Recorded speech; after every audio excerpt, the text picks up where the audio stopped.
Students, तो हम ज्ञान सागर का पाठ आश्रम के अतिथि और संस्मरण पढ़ चुके थे। हमने प्रश्न उत्तर करने थे, तो आइए प्रश्न उत्तर को साझा करें।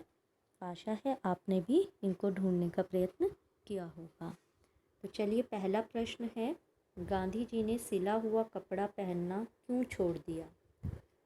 तो इसका उत्तर,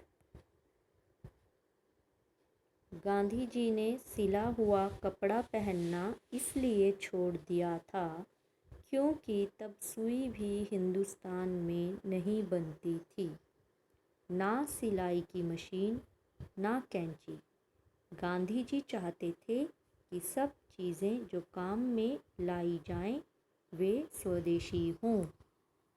तो यहाँ पर आपने एक बात और ध्यान रखनी है, ज़रा यहाँ पर जो हम टाइपिंग करते हैं तो चंद्र बिंदु कई बार नहीं भी आ जाता है, तो जहाँ पे चंद्र बिंदु लगना है उसकी जगह यहाँ बिंदु आ गया है, तो आपने चंद्र बिंदु लगा देना है गांधी जी की जगह। ठीक है, गांधी जी यहाँ पर लिखा हो ना, तो यहाँ चंद्र बिंदु लगाना है, अनुनासिक लगाना है। ठीक है, तो पहले प्रश्न का उत्तर गलती ना हो इसलिए आपको प्रश्न उत्तर भी सामने स्क्रीन पर दे देती हूँ, तो सही ढंग से अपनी नोटबुक में आप करेंगे। चलिए अगले प्रश्न पे चलें। अगला प्रश्न है, गांधी जी ने नौजवान को क्या समझाया? तो नौजवान उनके आश्रम में आए थे, उन्होंने क्या समझाया था? यहाँ पे भी आपने चंद्र बिंदु लगा लेना है। ठीक है, यहाँ पे गांधी जी ने नौजवान को समझाया, मनुष्य से प्रेम और सेवा बहुत अच्छी बातें हैं, पर मनुष्य ईश्वर का स्थान नहीं ले सकता। ईश्वर के बारे में अलग अलग समूहों में लोग अलग अलग तरह की कल्पनाएं करते हैं और उनमें अधूरापन आ जाता है। असल में आप ईश्वर का नाम लेते हैं, पर अपने जीवन में उसकी सजीव प्रतिकृति मनुष्य के साथ सही व्यवहार नहीं करते। हर मनुष्य में ईश्वर है, यह मानना ही ईश्वर पर सच्चा विश्वास रखना है। प्रेम या अहिंसा में ही भगवान है। तो ये दूसरे प्रश्न का उत्तर है। गांधी जी के ऊपर फिर चंद्र बिंदु लगेगा। चलिए तीसरे प्रश्न की ओर बढ़ते हैं। आप इसको रोक कर आराम से लिख सकते हैं।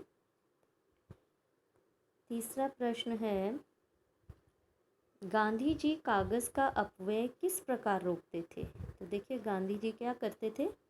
गांधी जी जो चिट्ठियाँ, तो यहाँ पे भी देखो चंद्र बिंदु गांधी पे भी लगेगा, चिट्ठियों पे भी लगेगा। ठीक है, और गांधी जी जो चिट्ठियाँ आती थी उनके लिफाफे, तार के कागज़, चिट्ठियों के एक तरफ के कोरे कागज़ या बचे हुए कागज़ को भी संभाल कर काट कर रखते थे।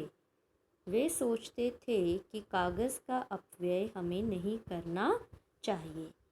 तो यहाँ गांधी जी के ऊपर चंद्र बिंदु, चिट्ठियाँ पे भी चंद्र बिंदु, कागज़ ज के नीचे नुक्ता और तरफ में भी फ के नीचे नुक्ता, कागज़ में ज के नीचे नुक्ता। ठीक है, और यहाँ कागज़ पर भी संभाल कर में संभाल कर में क्या आएगा आपका? यहाँ पे चंद्र बिंदु। ठीक है, तो गांधी जी जो चिट्ठियाँ आती थी उनके लिफाफे, तार के कागज़, चिट्ठियों के एक तरफ के कोरे कागज़ या बचे हुए कागज़ को भी संभाल कर काट कर रखते थे। वे सोचते थे कि कागज़ का अपव्यय हमें नहीं करना चाहिए। चलिए अगला प्रश्न, आत्मशुद्धि के लिए लेख लिखने का क्या कारण था? तो क्या हुआ था? आत्मशुद्धि के लिए लेख लिखने का यह कारण था कि एक दिन आश्रम के उस समय के मंत्री छगनलाल जोशी से कोठार के काम में हिसाब में कुछ गड़बड़ी हो गई थी और कस्तूरबा को किसी ने 4 रुपये उपहार में दिए थे। वह आश्रम के दफ्तर में जमा नहीं किए गए। गांधी जी को इस बात का बहुत बुरा लगा और उन्होंने कहा कि हम इस आश्रम को सत्याग्रह आश्रम कैसे कहेंगे। उन्होंने रात को 3 बजे तक आत्मशुद्धि पर लेख लिखा और उसमें उन्होंने बड़ी सख्ती के साथ छगनलाल और कस्तूरबा की आलोचना की। ठीक है, तो ये चौथे प्रश्न का उत्तर है।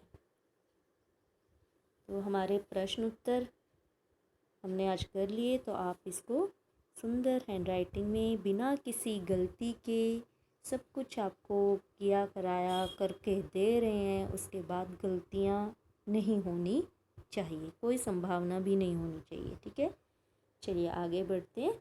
और जो यहाँ बाकी कार्य हम जो कर रहे हैं वो बुक में भी पूरा हो जाना चाहिए, पेंसिल से आप कीजिए, तो यहाँ भी गलती नहीं होनी चाहिए। हम सारे प्रश्न उत्तर साथ साथ में ही कर रहे हैं। तो बातचीत के लिए हमारा हो गया था। अनुमान और कल्पना के प्रश्न फटाफट साझा करते हैं। यदि गांधी जी सब्जी में बघार लगाने की अनुमति न देते तो क्या होता? तो क्या होता? अनुमान करना है ना, और कल्पना।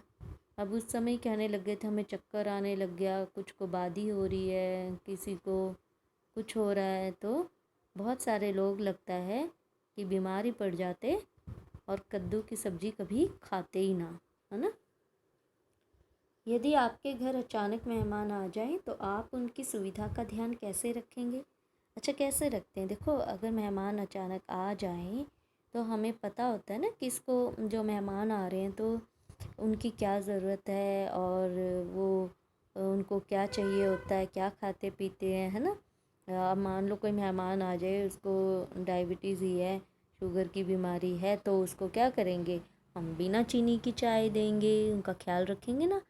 और जो नहीं बैठ सकता है, बुज़ुर्ग है, थक जाते हैं, तो हम कहेंगे आप कुर्सी पे नहीं, आप बेड पर बैठो, पलंग पर बैठो, और पीछे आप पिल्लो लगा देंगे, तकिया लगा देंगे, आप आराम से बैठो या फिर लेट जाओ, है ना। बैठ नहीं सकते ज़्यादा देर तो टांगे पसार के बैठो या फिर लेट जाओ, है ना। तो हम इस तरह से उनका ख्याल रखते हैं, उनके खान पान का ख्याल रखते हैं। बीमार हैं तो सादा खाना बनाते हैं, है ना। और अगर शौकीन हैं खाने के तो बहुत सारे अच्छे अच्छे व्यंजन हम बनाते हैं, है ना।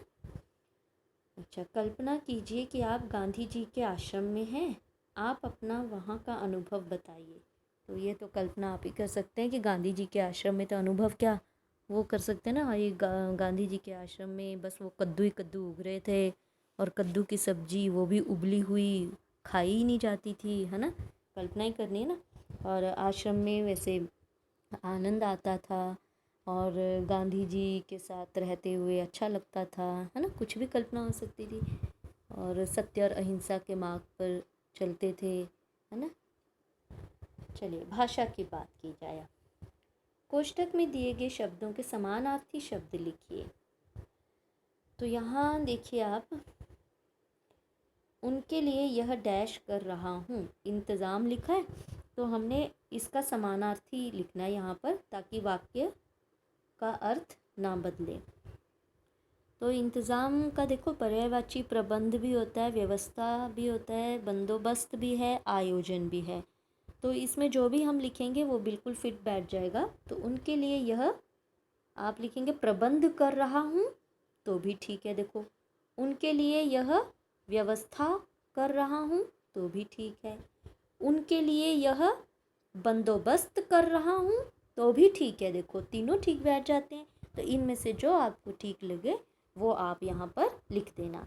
इंतज़ाम की जगह आप प्रबंध लिख सकते हैं, व्यवस्था लिख सकते हैं, आप बंदोबस्त लिख सकते हैं। ठीक है।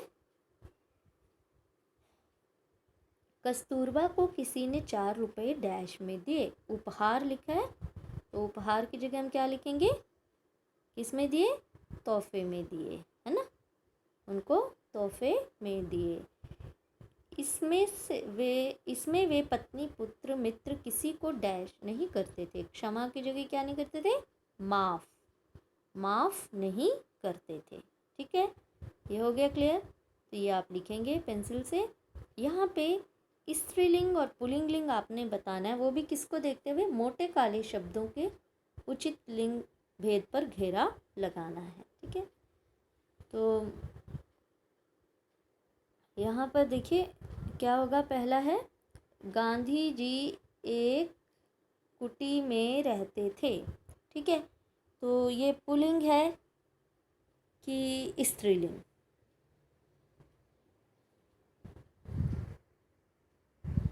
स्त्रीलिंग। ठीक है, स्त्रीलिंग, कुटी में रहते थे। उन्होंने एक मिट्टी का सकोरा रख दिया। सकोरा रख दिया, तो सकोरा क्या है? पुल्लिंग। वह पुराने ढंग की धोती और चादर पहनते थे। चादर, चादर, तो चादर क्या है? स्त्रीलिंग है। ठीक है, गांधी जी के आश्रम का नाम सेवाग्राम था। तो आश्रम, आश्रम कौन सा है? पुल्लिंग। ठीक है, तो यहाँ पर आपने यहाँ पर घेरा लगा देना है इन पर, उचित स्थान पर। चलिए आगे बढ़ते हैं, और यह है नीचे दिए गए वाक्यांशों के लिए एक शब्द। ठीक है, तो नीचे दिए गए वाक्यांशों के लिए एक शब्द लिखिए। तो ये मैंने लिख दिए हैं आपके आसानी के लिए, और ये ज़रा मिट भी गया साथ में ही। ठीक है, ये ज़रा देखिएगा। ठीक है, हो गया। चलिए, जिसे बहुत थोड़ा ज्ञान हो, लिखिए। लिखा है ना मैंने, अल्पज्ञ। थोड़ा सा और बड़ा कर दूँ, दिख जाएगा, है ना। जिसे बहुत थोड़ा ज्ञान हो, अल्पज्ञ। किसी के पीछे चलने वाला, अनुयायी। जो कहा न जा सके, कथनीय। जिसका कोई आकार हो, आकार हो पूछा है ना, तो साकार। और जिसका कोई आकार ना हो कहेंगे तो निराकार। ईश्वर में विश्वास रखने वाला, आस्तिक। अच्छा, ईश्वर में विश्वास न रखने वाला क्या होगा? नास्तिक। जो किए गए उपकार को मानता हो, कृतज्ञ। जो किए हुए उपकार को मानता हो, कृतज्ञ। तो ये सामने आपके लिख दिए ताकि आप स्पेलिंग मिस्टेक ना करें। और अंतिम प्रश्न जो हम सीखते हैं हर पाठ में से, जीवन मूल्य। ठीक है, तो गांधी जी का जीवन सादा जीवन उच्च विचार का सर्वश्रेष्ठ उदाहरण रहा है, बिल्कुल। और आप अपने जीवन में सादगी को किस प्रकार अपनाते हैं? अच्छा, सादगी आप किस में अपनाते हैं? मैं एक बात कहूँ, देखो, सादगी हम लोग बोलने में, पहनावे में, खान पान में, इनमें भी सादगी होती है। खाना सादा खाएं तो सेहत के लिए अच्छा होता है। अच्छा, अगर हम सादगी, देखो आप कह सकते हैं किसी में भी, मैं तो चलो जनरल एक डिस्कशन कर रही हूँ। तो देखो, खान पान सादा हो सकता है, पहनावा सादा हो सकता है ना। सादा का मतलब क्या होता है कि जो जचे भी, सिंपल है। ठीक है, ऐसा नहीं कि हम पहनावा कई बार ऐसा पहन लेते हैं जो ना तो जचता है शरीर पर, ना कुछ है। और देखो, पहनावा वो होना चाहिए जो जचे भी, है ना, जो शरीर को ठीक भी लगे। तो कई बार इस तरह के पहन लेते हैं, जैसे वो फटी हुई जीन्सें आजकल वो पहन रहे हैं, क्या पहना हुआ है वो, है ना। बाल खड़े कर लिए, वो नाक में यहाँ पे बाली सी पहन ली, आँखों पे ऊपर कुछ लगा लेते हैं, यहाँ पे टैटूज़ बना लेते हैं। तो ये तो लोफरगिरी लगती है ना, तो फिर ये तो सादगी नहीं हुई ना। ठीक है, और पढ़े लिखों में तो ये चीज़ें अच्छी लगती ही नहीं है। ठीक है, तो आप अपने जीवन में सादगी को किस प्रकार अपनाते हैं? तो आप बातचीत में अपनाते हैं। देखो, बातचीत में भी वे ऑफ टॉकिंग, बातचीत एक कला है। और आप बातचीत में भी ज़्यादा ही, देखो, कई बात करने लगेंगे तो कई बार वो ऐसे शब्दों का प्रयोग करेंगे कि सामने वाले को, बेचारे को, समझ ही ना आए जाए, है ना। तो ऐसा नहीं होना चाहिए। और सामने वाले को मौका ही नहीं देते हैं बोलने का, तो ये भी सादगी नहीं होती। तो बातचीत में भी सादगी होनी चाहिए, पहनावे में, खान पान में। तो इसमें अपनाते हैं। और आप किस में अपनाते हैं जीवन में सादगी को, किस प्रकार अपनाते हैं, तो वो भी आप अपने शब्द कह सकते हैं। सादा जीवन सुदृढ़ चरित्र को आधार प्रदान करता है। कैसे? बिल्कुल, सादा जीवन सुदृढ़ चरित्र को आधार प्रदान करता है। जैसे देखिए, जैसा हमारा खान पान होगा, जैसा हमारा पहनावा होगा, जैसे हमारी बातचीत है ना, हम बहुत फेंकने वाले, बहुत मतलब इस तरह की कई बार बेहुदी जैसे बातें कर देते हैं या कुछ है, तो वो क्या होता है, वो हमारे चरित्र को भी दर्शाता है। तो सादा जीवन देखिए, आप देखिए रामदेव बाबा जी को देखेंगे, बिल्कुल सादे, क्या पहना होता है उन्होंने, लेकिन एकदम वो बने हुए हैं पूरे कि सारे आकर उनसे जो अरे मैनेजमेंट जिन्होंने किया हुआ है मल्टीनेशनल कंपनीज़ में, वो सोच रहे हैं कि बाबा जी कैसे अपना बिजनेस चला रहे हैं और हम लोग तो इतनी कमाई कर ही नहीं पा रहे जितने रामदेव जी कर जा रहे हैं, है ना। तो ये आप देखिए तो चरित्र का निर्माण तो होता है। सादा जीवन है, सादा खाते हैं, योग करते हैं, क्या करते हैं, और बिजनेस देखो करोड़ों का चला हुआ है, ठीक है। तो इस तरह से तो ये हम क्या सीखते हैं इस पाठ के माध्यम से, सादा जीवन, उच्च विचार, simple living and high thinking, ये हमारे जीवन का आधार होना चाहिए, ठीक है। और इसके साथ ही ये पाठ हमारा समाप्त होता है। तो फिर मिलेंगे हम अगले वीडियो के साथ। तब तक आप ये अच्छे से काम करें और रोज़ अच्छे से रोज़ अपना काम पूरा कर लिया करें, तो कल के लिए नहीं रहेगा, ठीक है ना। तो वो वाला दोहा याद कर लेना, काल करे सो आज कर, आज करे सो अब, पल में पले होएगी बहुरी करेगा कब। तो till then bye and thank you.